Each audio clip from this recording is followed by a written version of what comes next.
Good morning everyone. आज चाहिँ म यहाँ आएको छु कैलालीको खरौला भन्ने गाउँमा र यहाँ चाहिँ एकजना बाजेलाई चाहिँ समस्या थियो एलर्जीको र उहाँलाई आज केही प्रोडक्टले मैले दिएको थिएँ र आज भेस्टिजको प्रोडक्टहरू र आज उहाँहरू खाएर चाहिँ ठिक हुनुभएको छ। म उहाँबाट चाहिँ ठाडो भाषामा चाहिँ सोध्न चाहन्छु। अब बाजे नमस्कार। नमस्कार।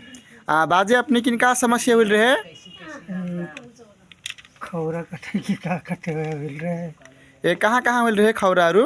यहाँ पाँच घेते मोटा हो जाते पाँच टप। ए अनि अपने किन के जानकारी देहल वेस्टिज के बारे में प्रोडक्ट के बारे में? फोटो है काल।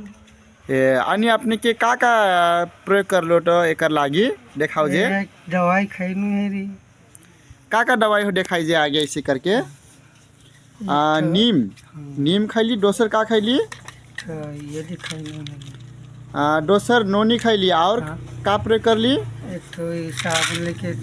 अच्छा लाइटन साबुन प्रयोग कर ली है र अब ये 3 ठो सामान प्रयोग करके चाहिँ अपने के खौरा एलर्जी ठीक हो गई बाबा तो अपने और मन किन का कहे चाहतो और मन फिर प्रयोग करे चाहतो कि ना करे कहे चाहतो?